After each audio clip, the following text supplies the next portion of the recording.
Welcome to Snowmobiler Television. On today's episode, we head to West Yellowstone where our test riders will take out the ditch bangers for a ride in the rough stuff. We'll also head to Labrador to see how riders are doing in a 3,300-kilometer challenge known as Cain's Quest. And for you riders who think your stock sled just doesn't have enough, we'll take a look at some custom options, and we'll check out the latest in the CKX line of clothing.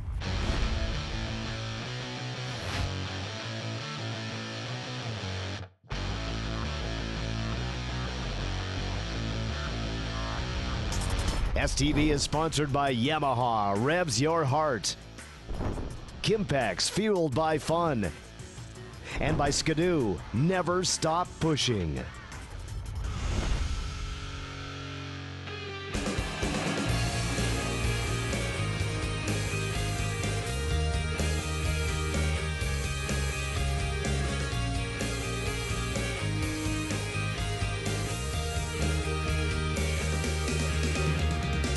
For 2015, all four OEMs have brought great sleds right across the board. When it comes to the ditch banging sector, they've all brought great sleds to this sector as well. Today, our test riders are out trying out the ditch bangers here in the moguls of West Yellowstone, Montana.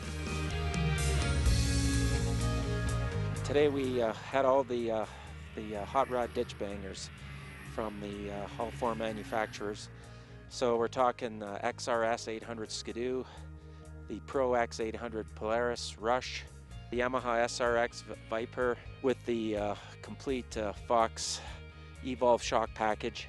You know, ditch banging sleds, it's a great thing to if you got the cash to go out and buy one of these things, but you have to really think hard about purchasing one of these sleds because they are not for the average type rider. They're valved extremely stiff. The springing is extremely stiff. And you know, unless you're going over 4, 5, 6 foot huge moguls, you'll never use the capacity of these suspensions, and your back will pay for it at the end of the day. For 2015, of course, all four manufacturers have stepped up the game.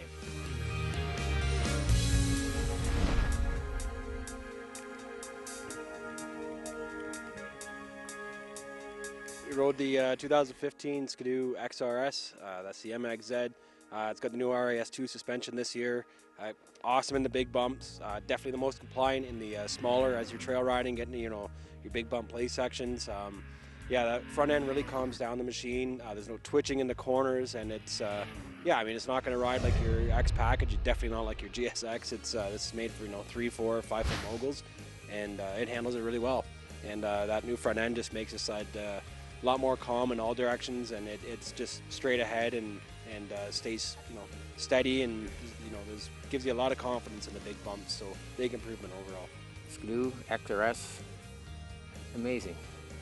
800 E-Tech, very low windshield, looks good. Actually, today I didn't mind it. It has big hand guards so your hands don't get cold, but the suspension, unbelievable. You can ride it all day in smooth groomed trails, or just crash huge bumps. We were riding stutter bumps for about 20 miles, and it was fantastic. You didn't ride slow and engage every bump. You just skipped across them, and the sled would just take everything in, and you didn't get tired or fatigued at all. It was great.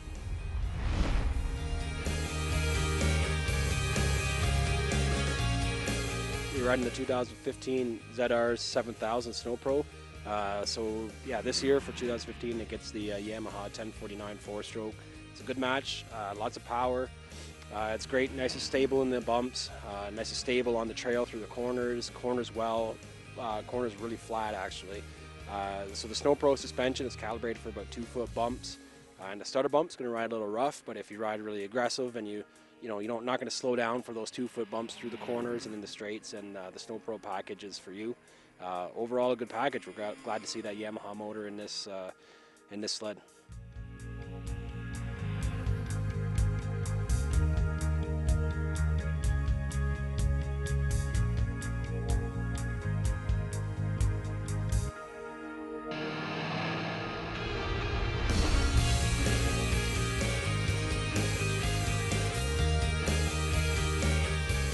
The new Axis chassis.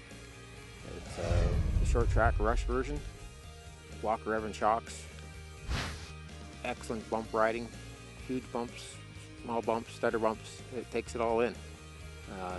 Tons of adjustability to your riding style. New 800 motor. Oh wow! It's instant response. You see a bump you want to just launch over, it just pulls, goes, away you go. Seating position, great. Everything of the sled. Big improvement over the previous Rush with the new chassis, Axis chassis. More control in the corners. Inside ski lift is gone. Still has the excellent weight transfer. You can just launch yourself out of corners. Corner to corner speed is fantastic.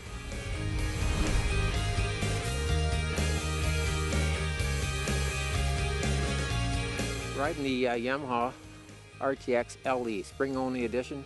Beautiful blue and orange coloring. Got the Fox E-Vol shocks. Man, that thing, you can just pound it through the bumps. Got the twin tuner skis on it. It turns well, hitting bumps, jumps, rode well in the trail. A little stiff on the little stutter bumps. It's set up for real serious bump riding action. It was fantastic to ride all day. We didn't have any trouble. Engine very strong, 1049 cc, lots of power, instant get up and go, and we had lots of fun. We're riding the 2015 Yamaha SR Viper RTX. This is the LE, so this is a spring only model. You get the blue and the orange, and it's yeah, an awesome looking sled. So this is you get the Fox Evo float shocks. You know, your rear shocks. This is race suspension basically. If you want something to compare it to, this would be comparable to Arctic Cat's RR. Yamaha puts their own touches on it. They have their own tuner skis and some other little changes to it. Yeah, this is if you're a Nitro RTX buyer and you know you bought it in 09 or 10 and you want the big bumps and you're looking for something that maybe corners a little better, this is definitely the machine. I mean, this can handle way more than a Nitro, and it corners flat, and it's a lot of fun to ride. Well matched, nice and stable on the trails, and this is very capable. Don't buy it for trail riding. Only buy it if you're seriously looking at pounding some moguls and running big bumps, because that's exactly what it's made for.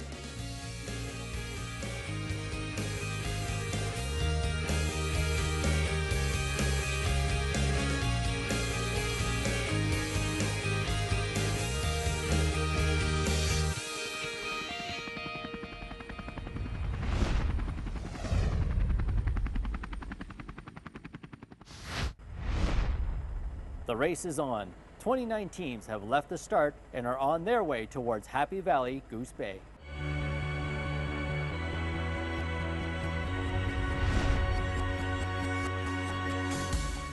The race is going, I think in my opinion, I think it's going excellent.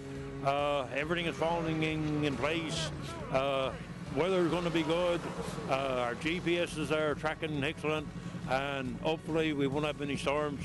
And I think this is going to be our best race ever. Launching off under somewhat frosty but otherwise excellent weather conditions, the teams make their way to Checkpoint 1 at Churchill Falls, a route that should be very familiar given familiarity from the previous races and recent scouting as racers prep for this session.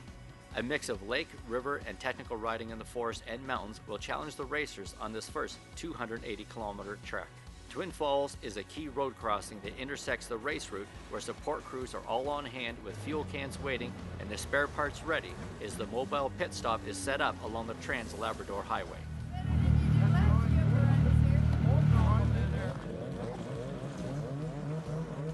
It's our first time to check in with racers on their first sampling of what lies ahead in the adventure to conquer Cain's Quest.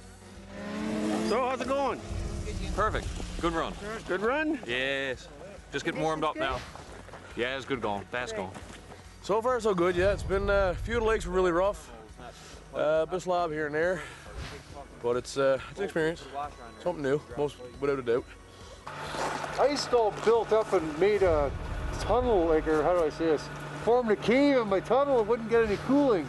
Like it breached the lube, right? But we chipped it all in, got it going again. And I think the rain valves are sticking. I can only get 7,000 RPM, so you need to get on the phone with Donnie, see what we can do about it. The suspensions are frickin' awesome. Yeah. They're frickin' awesome. John Sherrard is my friend. And why are you doing what you're doing? Well, I'm just making a few adjustments. Not the spring there, you gotta combat it with some rebound, you know? The problem is, when the fuel goes down and you're running light, you got too much spring and it wants to rebound you. So make a few adjustments. Sometimes the teams are challenged to stay on the same pace, as was demonstrated by Team 17 when one partner blew through, missing the fuel stop until being retrieved for a pit stop. Did you miss the turn there? Oh, there? No, I was getting carried away. That's all. I was having too much fun. You just wanted to go a little bit I extra. didn't want to stop. Good times, though. Yeah? Yeah, it's starting to get colder now. Kiss and make up seemed to be the forgiveness as the boys laughed it off.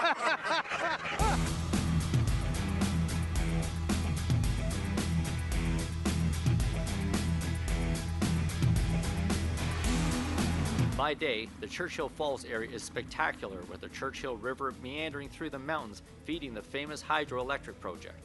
Scenery will be at a minimum as the time ticks and the sunset brings darkness and much colder temperatures, along with snow dust and visibility issues.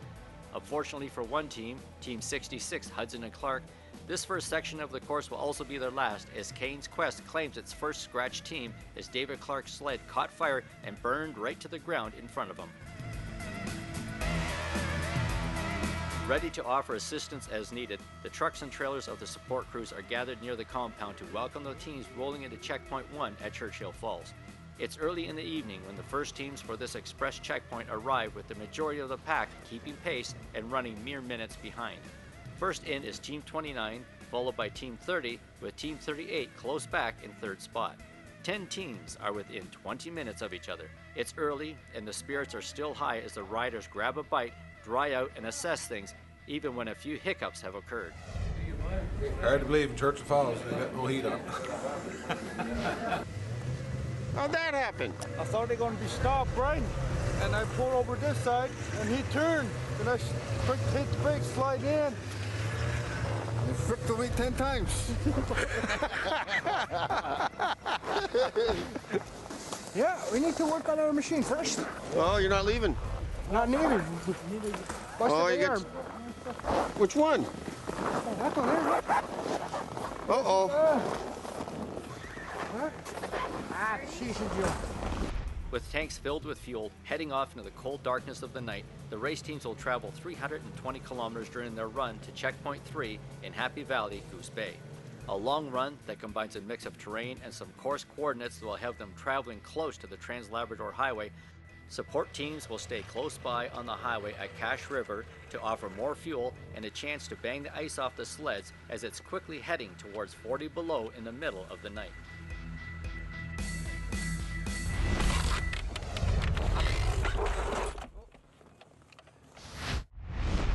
When it comes to customizing a machine, the Western riders really do lead the way. In fact, when we sit down and talk to some of the suppliers, it's like a different language. External wastegate, all the SLP, team-tied clutches, cooker cans, 8-tooth drivers, V-band housing.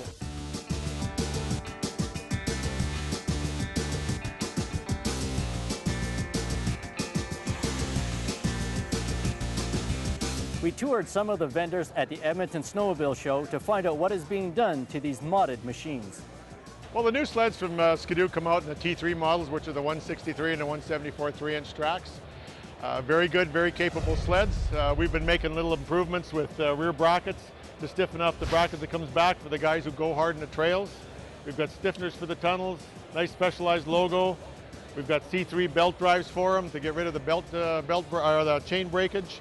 Well, on these particular sleds for the big tracks and whatever, we do the team-tied clutches.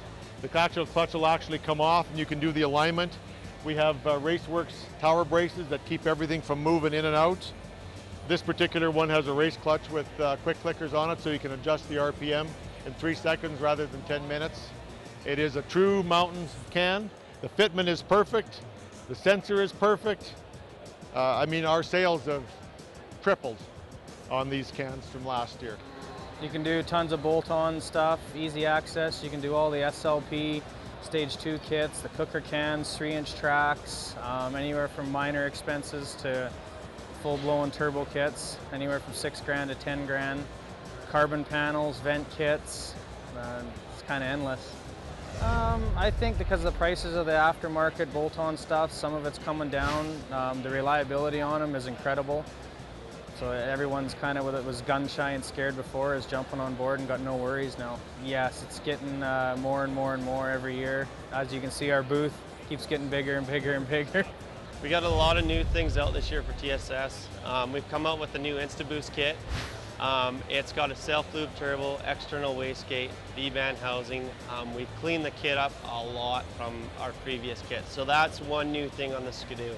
Another new thing on the Skidoo this year is we refined our boards, our strong boards, just making them more the way people want them. And then a third thing that we did this year for the Skidoo is we came up with a quiet stinger. We've always had a loud stinger that's worked really well in the mountains, and we wanted to build a quieter one that didn't get loud on top end, just maintained the same noise level. And so we have that this year now too. We're really excited about it.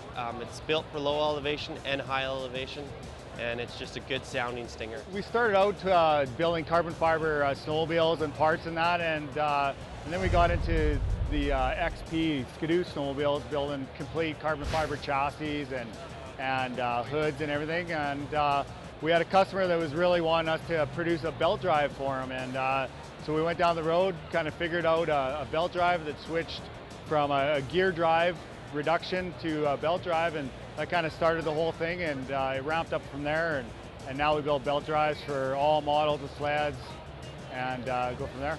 We're building carbon fiber parts, aftermarket carbon fiber parts, mostly for the Polaris right now, mostly hoods, side panels. We're starting to do tunnels as well, and some suspension parts like upper control arms and stuff. What's the advantage of some of this carbon fiber you're doing? Well, they're up to 10 times lighter, 3 times stronger. You can get things like the headlight delete kits, so if you're just running in the mountains, you don't need to have all that extra weight of having the headlights and stuff in.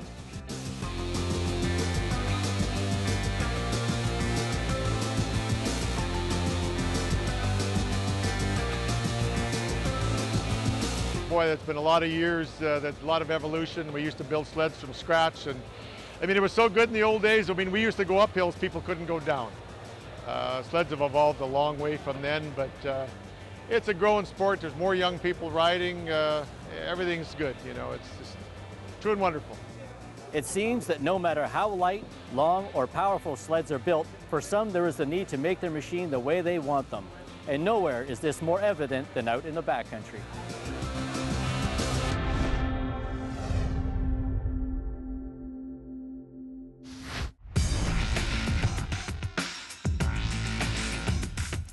Hi, I'm Jonathan from Kimpex, and today we're going to talk about snowmobile clothing. You know, machines keep getting more powerful, so your clothing needs to follow up on that. For example, this is a 90s jacket from CKX. If you're still wearing this, you're out of date. It's way too heavy. It's way too thick. So, we're going to go on to some serious stuff. This is one of the brand new CKX jackets. Feels a lot better. One of the first noticeable accessories you find on the CKX jackets is a detachable hood. You can take it off if you're riding to be sure it doesn't gather up the snow. Also, depending on your level of activity, some riders may be looking for venting on their jacket, really to make sure that all the humidity gets out for a very breathable jacket. Also, for example, this jacket has a membrane in it. So in the conception, we have a layer that really keeps water and air out, but allows the jacket to breathe. Also, for the riders that want to keep the wind out, we have sealed zips and also a flap that works with magnets to really make sure the flap stays in place.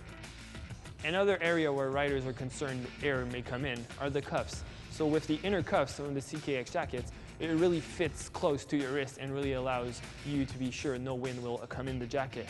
Also at the hip, all CKX jackets have this kidney belt to ensure that no snow or wind will come into your jacket. Also, every CKX jacket has reflective piping in the front and the back to make sure that every rider is seen.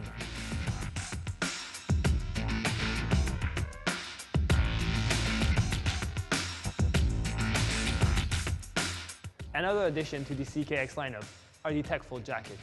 These jackets are conceived for all the ice riders. If you ever have the misfortune of falling through the ice, these jackets will help you float.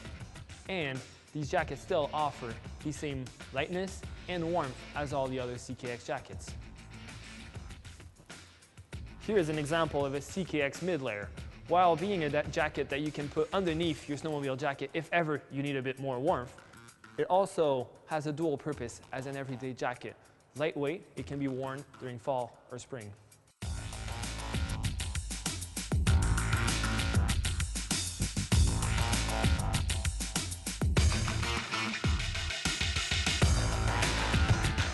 While jackets only cover 50% of your body, the pants are also very important. These pants include padding at the knee. It's very important for riders that may work on their snowmobile, or depending on your riding position, some people have their knees exposed to the wind. These pants also incorporate the same membrane as you can find in the jackets, keeping the wind and water out while letting them breathe. Options vary depending on the pants you choose. Some pants are adjustable in height, and others have steel zips such as this one. Riders have the choice to either go for the full bib or the pants with the removable suspenders.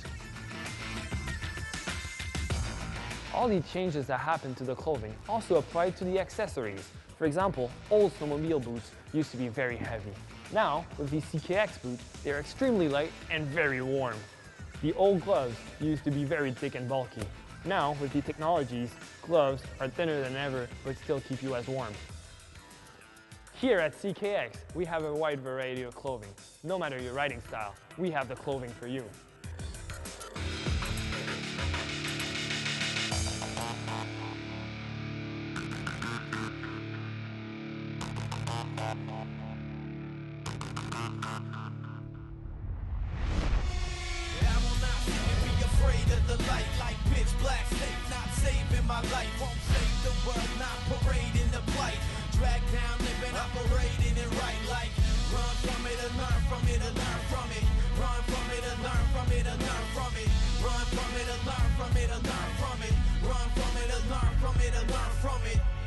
I'm at peace on the floor.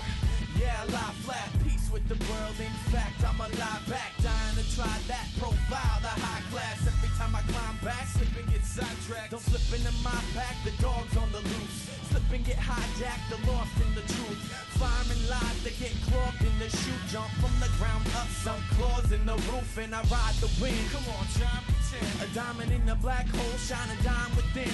After this assignment, I'm assigned again. Watch a freak out of focus climbing out of my skin, but drag my anchor aboard. I'm going down with the sinking ship, sank to the floor, let loose from my simple grip. Iced over window, it was written with the fingertips. Thanking the Lord, we find safe and we clean. Yeah, I will not sit and be afraid of the light. Like pitch black, safe, not saving my life. Won't save the world, not parading the fight.